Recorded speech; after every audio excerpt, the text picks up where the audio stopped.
Hello friends, welcome to my YouTube channel IES-GATEWiz। इस video में engineering services 2020 में जो इन्वायरमेंटल इंजीनियरिंग के क्वेश्चंस पूछे गए थे उनको दो पार्ट्स में डिस्कस करने वाला हूं। ये सीरीज का पार्ट 1 वीडियो है जिसमें मैं कुछ क्वेश्चंस को डिटेल में कंसेप्ट्स के साथ डिस्कस करूंगा जो कि आपको अपकमिंग एग्जाम्स में बहुत हेल्पफुल होगा। सो मेरा वीडियो स्टार्टिंग से एंड तक जरूर देखिए और जिस भी क्वेश्चन में आपको अगर फर्दर डाउट लगता है तो आप नीचे कमेंट सेक्शन में मेरे से डिस्कस कर सकते हो। सो क्वेश्चन नंबर फर्स्ट है, the noise value of sound waves depend upon. यहाँ पे 3 फैक्टर्स दिए हैं, हमें डिटरमाइन करना है कि हमारी जो साउंड वेव्स होती हैं उनकी जो नॉइस वैल्यू है वो किन फैक्टर्स पर डिपेंड करती है। तो सबसे पहले ये देख लेते हैं, जो हमारा साउंड होता है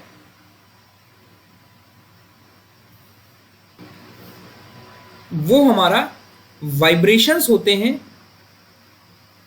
इन फॉर्म ऑफ वेव्स, जिन्हें हम साउंड वेव्स बोलते हैं, और जो कि हमारे अल्टरनेटिंग प्रेशर चेंजेस से डेवलप होते हैं उस पर्टिकुलर मीडियम में। ठीक है, ये आपको ध्यान रखना है कि साउंड प्रेशर वेव कैसे जनरेट होती है। और जब ये साउंड हमारा लाउड हो जाता है, लाउड का मतलब ये है कि डिसएग्रीएबल हो जाता है, मीन्स साइकोलॉजिकली वो बहुत ही डिस्कंफर्टेबल होता है, एंड दैट अनवांटेड साउंड को हम नॉइज बोलते हैं, जो कि साइकोलॉजिकली कंफर्टेबल नहीं होगा to the hearing of human ears. और हमारा जो air prevention and control of pollution act है 1981, उसमें हमारे नॉइस को एक एयर पॉल्यूटेंट में कैटेगराइज किया गया है। ये आपको ध्यान रखना है कि जो नॉइस है हमारा ये एक एयर पॉल्यूटेंट है, बिकॉज जनरली जो हमारी साउंड वेव्स ट्रेवल कर रही हैं वो हमारी मीडियम जो है वो हमारा एयर है। अगर आप देखोगे कि these are the alternating pressure changes, और हमारी जो साउंड वेव्स डेवलप कर रही हैं, अगर किसी ड्रम को हम इम्पैक्ट करते हैं तो हमारी साउंड वेव्स आर डेवलप्ड जो कि हमारी ईयर तक पहुंचती हैं और जो हम सुनते हैं। तो जो हमारा साउंड है जब वो एयर में ट्रैवल करेगा तो it has to do certain amount of work. ठीक है, तो जो रेट ऑफ डूइंग वर्क है, जो हमारी वेव्स ट्रैवल कर रही हैं किसी भी मीडियम में, तो उन्हें एक वर्क करना पड़ेगा। तो जो रेट ऑफ डूइंग वर्क है bye travelling sound waves in a direction of propagation of wave, वो हमारा कहलाएगा पावर ऑफ साउंड। ठीक है, तो जो पावर ऑफ साउंड है, जो हमारे साउंड मेजरिंग इंस्ट्रूमेंट्स हैं वो हमारी पावर को root mean square pressure value में मेजर करते हैं। इस पर बहुत डिटेल में मैं नहीं जा रहा हूं, आप इतना ध्यान रखिए कि जो हमारी साउंड मेजरिंग इंस्ट्रूमेंट्स हैं वो हमारी RMS वैल्यू मेजर करते हैं। तो जो हमारी साउंड प्रेशर की जो इंटेंसिटी होगी that is defined as the उस साउंड की जो हमारी पावर है डिवाइडेड बाय एरिया। अब ये एरिया क्या है, अब यहां पर देख लेते हैं कि ये हमारा कोई साउंड का सोर्स है जो कि हमारा पावर P से डिनोटेड है। इस पावर से हमारी सोर्स जो है साउंड वेव्स जनरेट कर रहा है। तो जो हमारा सरफेस एरिया हमें लेना है that has been taken as 4πr²। r is this radius, जो हमारा कि this is the surface area जो हमारी प्रेशर वेव्स की इंटेंसिटी डिफाइन करेंगी। तो हमारी intensity will be given by P/4πr²। तो जैसे जैसे आप दूर जाते जाओगे, मीन्स आप रेडियस अगर डबल कर दोगे तो हमारी इंटेंसिटी I/4 हो जाएगी। आप हमारा रेडियस आप और दूर चले जाओगे तो हमारी इंटेंसिटी और रिड्यूस हो जाएगी। तो जो इंटेंसिटी है वो हमारी average power in a wave divided by the surface area. अगर हम ये मान लें कि एक सायरन है जो कि 2 वॉट, बिकॉज SI यूनिट्स जो है पावर की वो वॉट में है, 2 वॉट की पावर जनरेट कर रहा है और आप 100 मीटर्स लोकेशन पर खड़े हुए हो, तो जो हमारी इंटेंसिटी होगी साउंड प्रेशर वेव की that will be given by P/4πr²। तो ये हमारी वॉट पर मीटर स्क्वायर आएगी। तो अब जब साउंड को जब हम मेजर कर रहे हैं तो जो हमारी RMS वैल्यू हमने मेजर की, तो in terms of RMS value हम इंटेंसिटी को लिखते हैं पी RMS का होल स्क्वायर अपॉन रो सी, और रो हमारा क्या है, जो हमारा ये मीडियम है उसमें उसकी डेंसिटी क्या है, और सी हमारी उस मीडियम में हमारी वेलोसिटी ऑफ साउंड वेव क्या है। ये हमारी इंटेंसिटी को डिफाइन करने का तरीका है, ठीक है। This is the velocity of the sound wave in that particular medium. तो अब हम जब साउंड को मेजर कर रहे हैं तो हमें एक रेफरेंस साउंड लेवल चाहिए, बिकॉज एक पर्टिकुलर रेफरेंस लेवल के टर्म्स में ही आप साउंड को कंपेयर कर सकते हो कि वो हमारी नॉइस है या नॉइस नहीं है, means it is unwanted sound और वांटेड साउंड, ठीक है। तो जब आप नॉइस साउंड का मेजरमेंट करते हो तो साउंड के मेजरमेंट के लिए आप जो स्केल यूज करते हो दैट इज कॉल्ड लेवल्स। तो हमारा साउंड लेवल्स के लिए जो आप रेफरेंस साउंड लेवल लेते हो दैट इज टेकन एज 20 माइक्रोपास्कल।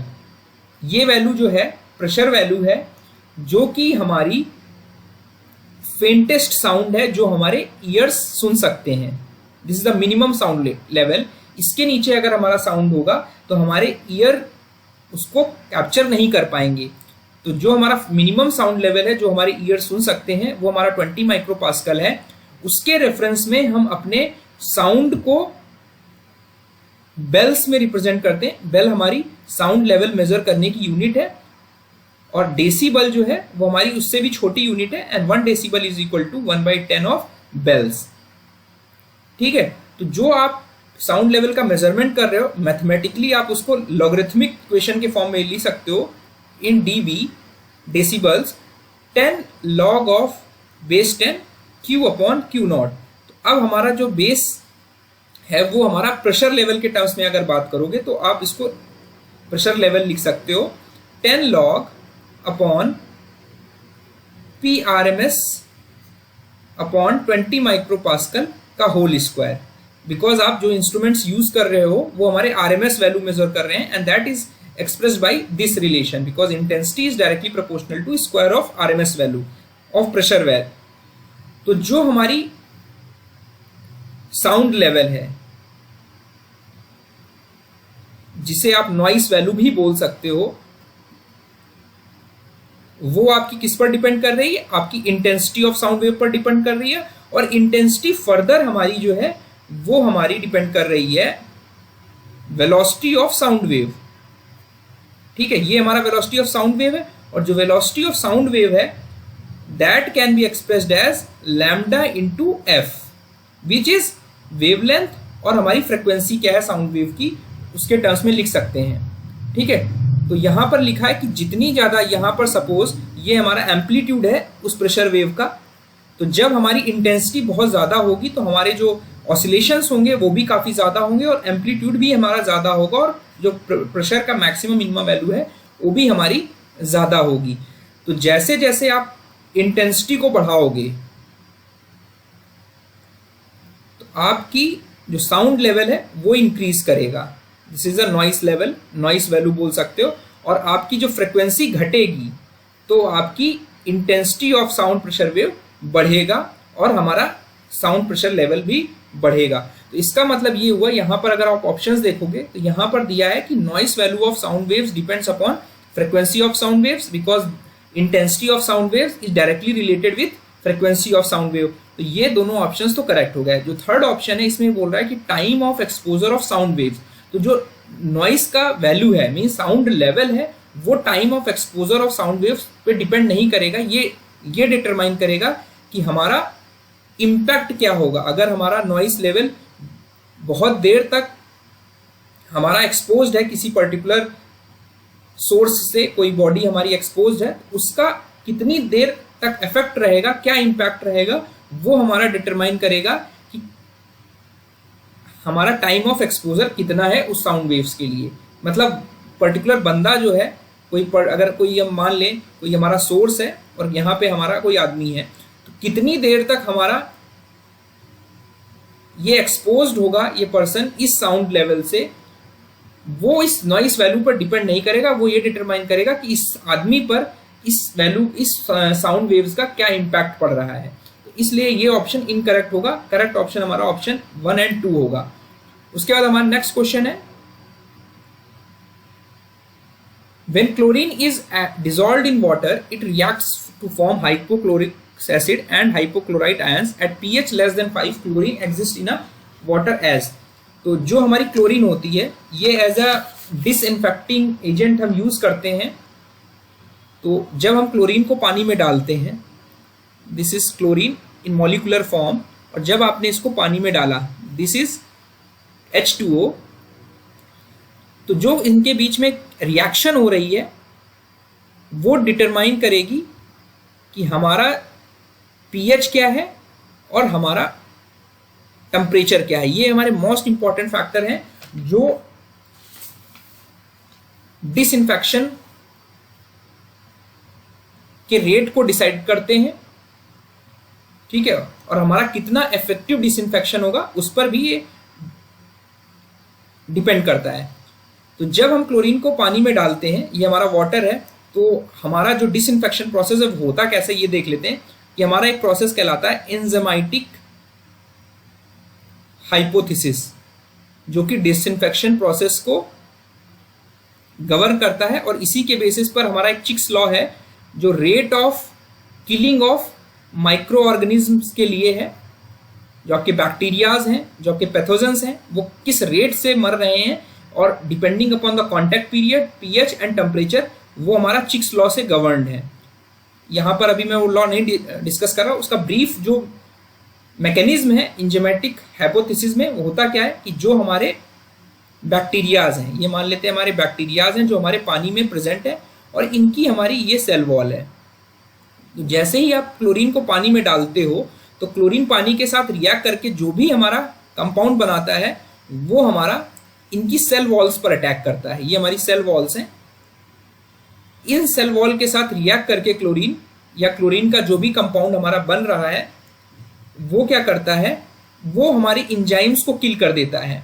कौन सी इंजाइम्स? जो कि हमारे मेटाबॉलिक प्रोसेस के लिए इंपॉर्टेंट है फॉर लिविंग ऑर्गेनिज्म। जो बैक्टीरिया हैं उनके मेटाबॉलिक एक्टिविटीज के लिए इंपॉर्टेंट है, उसको डैमेज कर देता है। तो जब ये सेल वॉल डैमेज हो जाती है तो हमारा बैक्टीरियाज ऑटोमेटिकली किल हो जाता है। तो दिस इज द मैकेनिज्म कि हमारी कैसे जो क्लोरीन के कंपाउंड्स हैं, क्लोरीन रिएक्ट करने के बाद उनकी सेल वॉल्स को डैमेज करती है, और इस एक्शन को बोलते हैं जर्मिसाइडल एक्शन ऑफ क्लोरीन। तो जब आप क्लोरीन को पानी में डालते हो तो हमारे पास दो कंपाउंड्स का आपने नाम सुना होगा। पहला कंपाउंड जो आप यूज करते हैं डिसइंफेक्शन में, that is free available chlorine, और दूसरी है हमारी कंबाइंड क्लोरीन। तो जब हमारे पानी में अमोनिया प्रेजेंट होगा तो जो हमारे कंपाउंड बनेंगे क्लोरीन के साथ रिएक्शन के, वो हमारे कहलाते हैं क्लोरामाइंस, जिसे हम कंबाइंड क्लोराइन बोलते हैं। और जो हमारे केमिकल रिएक्शन के बाद HOCl, हाइपोक्लोराइट आयंस और हमारा क्लोरीन, मॉलिक्यूलर क्लोरीन, इन तीनों को कंबाइन करके हमारी जो टर्मिनोलॉजी हम देते हैं that is called free available chlorine. अब ये जो इनका फॉर्मेशन है वो ये इस पर डिपेंड करता है कि हमारा पीएच और टेम्परेचर कितना है। तो जब हमने इस क्लोरीन को पानी के साथ मिक्स किया तो हमारा जो कंपाउंड बना हाइपोक्लोरस एसिड और हाइड्रोक्लोरिक एसिड, ठीक है। तो जो हाइपोक्लोरस एसिड होता है ये बहुत ही ज़्यादा अनस्टेबल होता है। तो जैसे ही हमारा पीएच का वेरिएशन होता है इसकी टेंडेंसी होती है डिसोशिएट होने की, जैसे ही हम अगर पीएच को बढ़ाते हैं। तो अगर हमारा पीएच जो है वो हमारा 8 से ज़्यादा हो जाता है तो ऑटोमेटिकली ये हमारा ये रिएक्शन होगी, इसमें हाइपोक्लोरस एसिड है वो हाइपोक्लोराइट आयंस और हाइड्रोजन आयंस में टूट जा रहा है, ठीक है। तो इसका मतलब ये हुआ कि हमारे हाइपोक्लोरस एसिड हाइपोक्लोराइट आयंस में कन्वर्ट हो जाएगा अगर हमारा जो वाटर है वो अल्कलाइन है, मींस पीएच इन जनरल 8 से ग्रेटर है।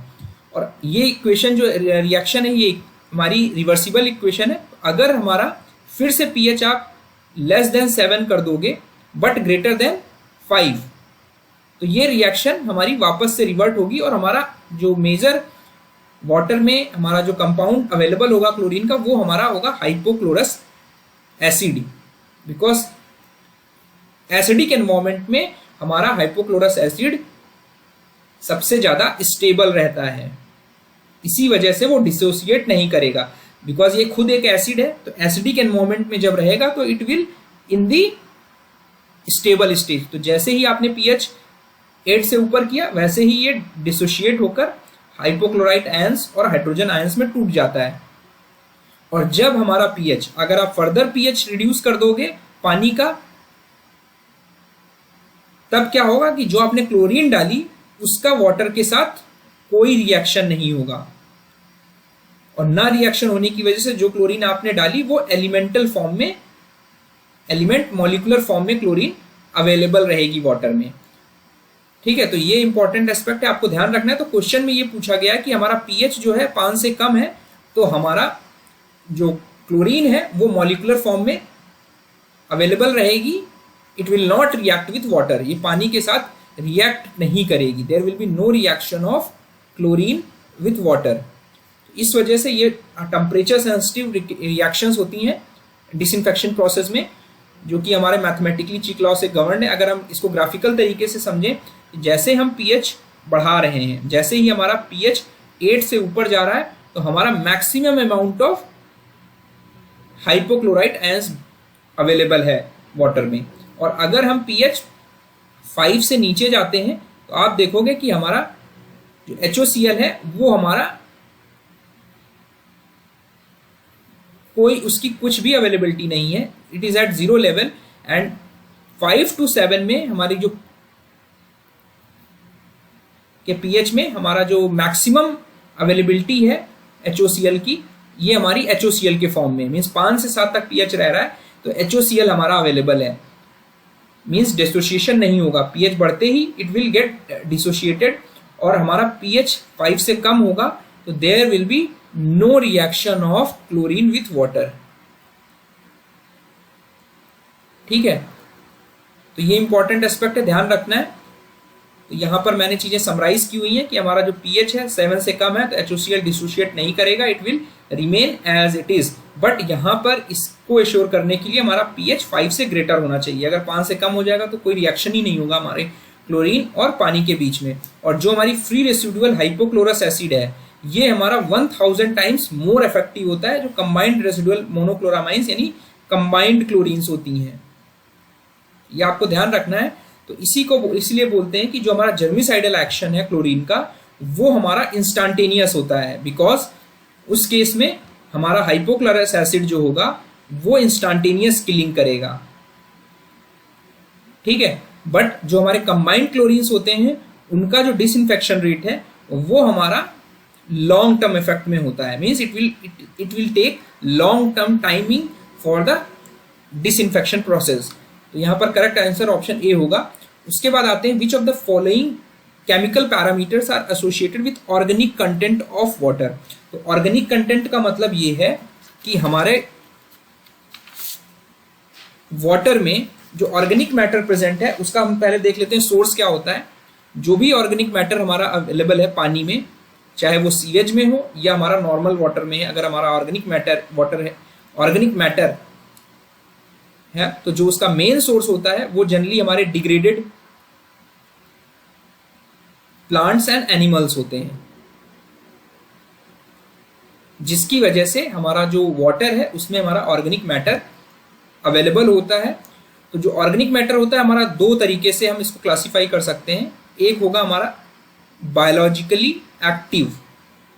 बायोलॉजिकली एक्टिव का मतलब है कि हमारा वो बायोडिग्रेडेबल है। अब बायोडिग्रेडेबल का मतलब ये है कि हमारा वो organic matter it can be decomposed by organic matter, या इसको oxidized by organic matter into carbon dioxide and water. ठीक है, तो जिसके लिए इस केमिकल प्रोसेस के लिए क्या चाहिए होगी आपको, ऑक्सीजन। तो जो ऑक्सीजन रिक्वायर्ड है इसी से आप क्वांटिफाई करते हो कि आपका ऑर्गेनिक मैटर कितना प्रेजेंट है वाटर में। मींस जितना ज्यादा ऑर्गेनिक मैटर होगा उतनी ऑक्सीजन चाहिए होगी बैक्टीरिया को उसको डिकम्पोज करने के लिए। तो उसको जो बायोडिग्रेडेबल ऑर्गेनिक मैटर है तो उसकी क्वांटिटी जो ऑक्सीजन की होगी that is expressed in terms of biochemical oxygen demand, जिसे आप सिंपली बायोलॉजिकल ऑक्सीजन डिमांड बोलते हो, वो हमारा बायोकेमिकल ऑक्सीजन डिमांड है, because it's a biochemical process. ठीक है, तो जो ऑक्सीजन डिकम्पोजिशन के लिए रिक्वायर्ड है वो हमारा ये रिप्रेजेंट करता है कि हमारे वाटर में कितना बायोलॉजिकली एक्टिव ऑर्गेनिक मैटर है, जिसको हम बीओडी के टर्म्स में लिख रहे हैं। दूसरा हमारा मैटर है biologically inactive material. Biologically inactive material तो हमारा ऑर्गेनिक मैटर है, but it is inactive means it is non biodegradable, means हमारा माइक्रो ऑर्गेनिज्म इसको डिग्रेड नहीं कर पा रहे हैं। तो जब भी हम मेजरमेंट करते हैं तो इन दोनों को total organic matter is represented by chemical oxygen demand. तो जो सीओडी है that is a measure of total organic matter, चाहे वो बायोडिग्रेडेबल हो या नॉन बायोडिग्रेडेबल हो, बट बीओडी जो है हमारी वो सिर्फ और सिर्फ biologically active, biologically biodegradable organic matter को रिप्रेजेंट करती है। ठीक है, तो वेरियस टेस्ट्स आर देयर, जिसके बारे में मैं यहाँ पर डिस्कस नहीं कर रहा हूँ। तो जो हमारा ऑर्गेनिक मैटर है जनरली हमारा कार्बन, नाइट्रोजन, फॉस्फोरस, सल्फर, ये हमारे मेन कंपाउंड्स होते हैं ऑर्गेनिक मैटर में जो अवेलेबल होते हैं, जिसमें हमारा कार्बन जो होता है ये हमारा प्राइमरी कॉन्स्टिट्यूएंट होता है ऑर्गेनिक मैटर का। ठीक है, तो ये इंपॉर्टेंट एस्पेक्ट है। उसके बाद आते हैं हमारा total oxygen carbon, total organic carbon sorry. तो टोटल ऑर्गेनिक कार्बन क्या होता है? तो ऑर्गेनिक मैटर का जो प्राइमरी कॉन्स्टिट्यूएंट है वो हमारा क्या है? कार्बन। तो अगर आप इस बेसिस पर असेस करें कि जितना हमारा कार्बन प्रेजेंट होगा ऑर्गेनिक मैटर में उतना ज्यादा हमारा ऑर्गेनिक मैटर होगा उस पर्टिकुलर वाटर में, तो that quantification is done with the help of a parameter which is called total organic carbon, जिसमें करते क्या है, कोई भी जो भी ऑर्गेनिक कंपाउंड है उसके केमिकल फॉर्मूला से हम ये एसेस कर सकते हैं कि हमारा जो कार्बन कंटेंट है वो कितना प्रेजेंट है हमारा वाटर में, जिसके बेसिस पर हम ये पता लगा सकते हैं कि हमारा ऑर्गेनिक मैटर कितना है। सपोज अगर हम कोई एक ऑर्गेनिक कंपाउंड ले लें, इसका मॉलिक्यूलर फॉर्मूला अगर C8.57, 15.26, O6.67 अगर है और हमारा कंसंट्रेशन क्या है वाटर का, जिसमें ये हमारा मॉलिक्यूलर फॉर्मूला निकला है एट अ कंसंट्रेशन ऑफ 1 मिली मोल। तो अगर हमें इसकी TOC लिखना है, टोटल ऑर्गेनिक कार्बन लिखना है, तो that can be expressed as 8.57 into 10⁻³ moles of carbon हमारा प्रेजेंट है वाटर में, जिसके करस्पॉन्डिंग हमारा ऑर्गेनिक मैटर अवेलेबल है। तो it is a representation, indirect representation of the organic matter. And total oxygen demand means जो भी ऑर्गेनिक मैटर है वो हमारा उसको डिकम्पोज करने के लिए हमें कितना ऑक्सीजन की रिक्वायरमेंट है। तो करेक्ट आंसर यहाँ पर हमारा तीनों होगा, बिकॉज यहाँ पर ऑर्गेनिक मैटर हम तीनों कैटेगरी से रिप्रेजेंट कर सकते हैं। और पहले हमारा क्रूड मेजर भी होता था जिसमें हम वोलाटाइल सॉलिड्स को भी कभी कभी यूज करते थे as a crude measure of organic matter present in water. But अभी जो हमारा प्रेजेंट प्रैक्टिस है उसमें हम बीओडी सीओडी को ही मोस्ट अप्रोप्रिएट मेथोडोलॉजी मानते हैं ऑर्गेनिक मैटर को रिप्रेजेंट करने के लिए। उसके बाद है हमारा रिएक्टिव सब्सटेंसेस। तो रिएक्टिव सब्सटेंसेस का मतलब ये है कि हमारे वो एलिमेंट्स, वो कंपाउंड्स, वो सब्सटेंसेस जिनकी टेंडेंसी एक्सप्लोड करने की होती है अंडर नॉर्मल कंडीशंस, या फिर वो वायलेंटली रिएक्ट करते हैं जैसे ही पानी के साथ मिक्स किए जाते हैं और टॉक्सिक गैसेस जनरेट करते हैं, and they are generally highly unstable compounds. जैसे कि एग्जांपल के तौर पे अगर देखें, हमारा सोडियम मेटल हो गया, ड्राई नाइट्रोसेलुलोज हो गया, ओल्ड ऑर्गेनिक पैरोक्साइड्स हो गए, कंटामिनेटेड क्रिस्टलाइज्ड पिक्रिक एसिड हो गया, ये हमारे बहुत ही ज्यादा रिएक्टिव सब्सटेंसेज हैं। और जो ये डेफिनेशन है ये हमारी ओशा ने सजेस्ट किया है, which is a US department of labour की एजेंसी है एंड इस फुल फॉर्म इज ऑक्यूपेशनल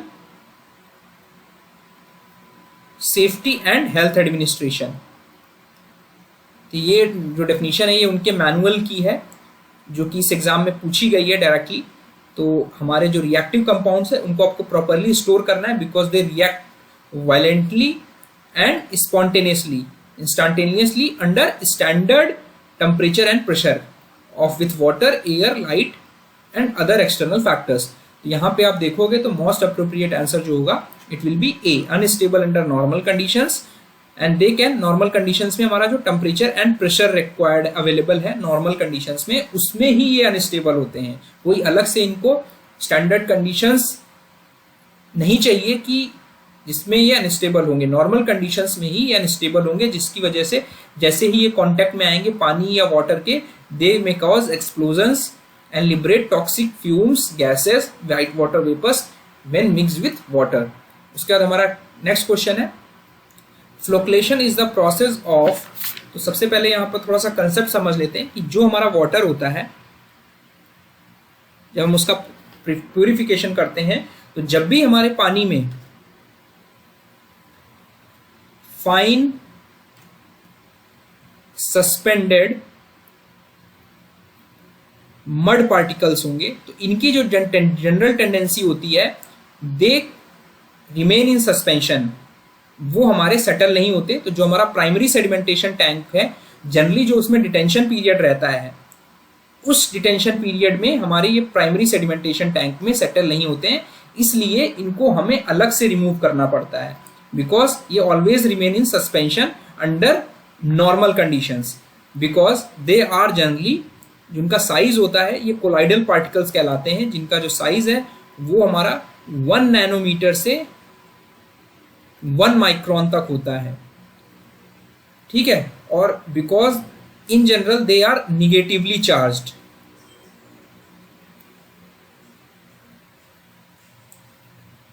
और दे आर हाईली स्टेबल, जिसकी वजह से ये हमेशा फ्लोटिंग यानी सस्पेंशन स्टेज में रहते हैं। तो इनको रिमूव करने का तरीका ये है कि इनका हमें साइज इंक्रीज करना पड़ेगा सो दैट इनकी जो सेटलिंग वेलोसिटी है वो हमारी इंक्रीज कर जाए और दे गेट सेटल्ड। तो इस प्रोसेस को करने के लिए हमें क्या करना होगा, सर्टेन केमिकल कंपाउंड्स हमें यूज करने होंगे। तो जो हमारे केमिकल कंपाउंड्स यूज किए जाते हैं जैसा हमारा एलम हो गया, ये हमारा सबसे ज्यादा यूज किए जाने वाला कोगलेंट है, फेरिक क्लोराइड हो गया, फेरिक सल्फेट हो गया। तो depending upon the pH of water हम type of chemical compound water में ऐड करते हैं, ठीक है। तो जो ये केमिकल कंपाउंड्स हैं इन्हें हम बोलते हैं कोआगुलेंट्स, ठीक है। तो जो हमारा पहला प्रोसेस हुआ वो कहलाता है हमारा कोगुलेशन। कोगुलेशन का मतलब है this is the process of adding coagulants. जो केमिकल कंपाउंड्स को आप डाल रहे हो इस प्रोसेस को हम कोगुलेशन बोलते हैं, जिसमें आप कर क्या रहे हो, जो हमारा पर्पस है that is directed towards destabilisation. Means जो आपके स्टेबल पार्टिकल हैं उनको आपको डिस्टेबलाइज करना है, ठीक है। तो ये जो प्रोसेस है ये हमारा एक केमिकल प्रोसेस होता है, इट्स अ केमिकल टेक्निक, ठीक है, जिसमें आपने कोगुलेशन को डाला, केमिकल कंपाउंड्स को पानी में डाला सो दैट हमारे जो पार्टिकल्स हैं वो डिस्टेबलाइज हो जाएं। और उसके बाद आपको क्या करना होगा, एक दूसरा प्रोसेस आपको फॉलो करना होगा that is called flocculation, which is a process of slow mixing process which promotes. इसका पर्पस ये होगा to ensure the agglomeration. Agglomeration means ये जो छोटे छोटे पार्टिकल्स थे जो सस्पेंशन स्टेज में थे वो आपस में कंबाइन हो जाएं और उनका जो साइज है वो हमारा बढ़ जाए so that they get settled, ठीक है। तो this is called the process of agglomeration of stabilized particle.